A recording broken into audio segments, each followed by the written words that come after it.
Subscribe करू Shyama music channel के आ घंटी के निशान के जरूर दबाओ सबसे पहले ऑडियो आ वीडियो देखवा आ सुनवा के लिए।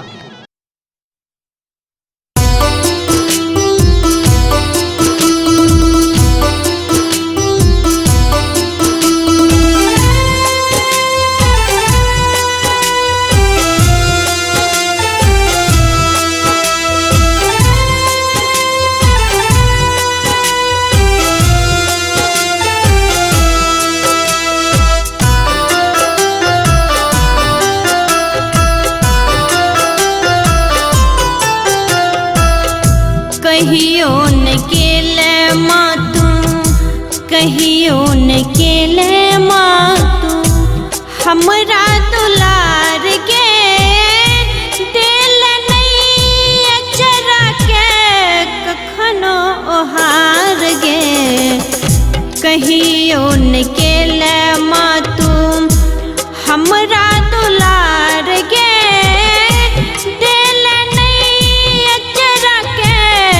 कखनो ओहार गे। कहियो न केले मातू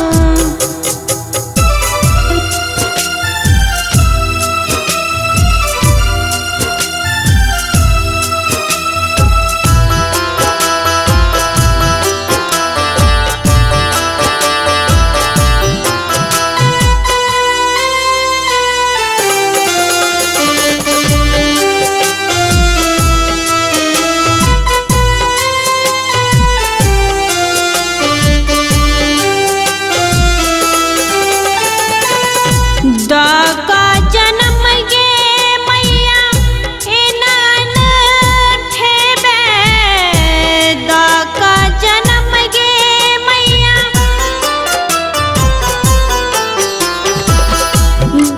का जन्म गे मैया एनान ठेबे कहना करे जो संग माँ कहिया लगे बे। जिंदगी में पसरल दुख के पथार के दिल नहीं अचरा के कखनो ओहार गे। कहियो न केले मातू कहियो न केले मातू कहियो न केले मातू।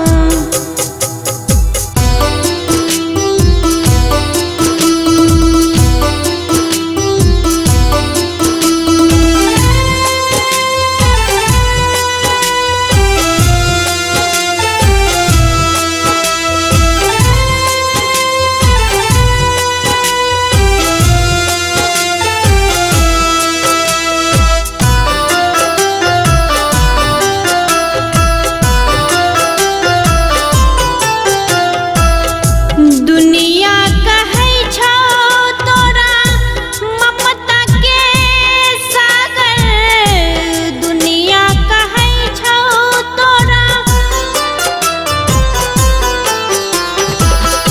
दुनिया कहै छौ तोरा ममता के सागर अपना हृदय सँ हमरा केने छै बाहर। छियौ संतान तोहर चित्त सा उतार नहीं गे दिल नहीं अचरा के कखनो ओहार गे। कहियो न केले मातू कहियो न केले मातू कहियो न केले मातू।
के माँ किछ नहीं आधार गे दिल नहीं अचर के कखनो ओहार गे कहियो न केले माँ तू कहियो न केले माँ तू कहियो न केले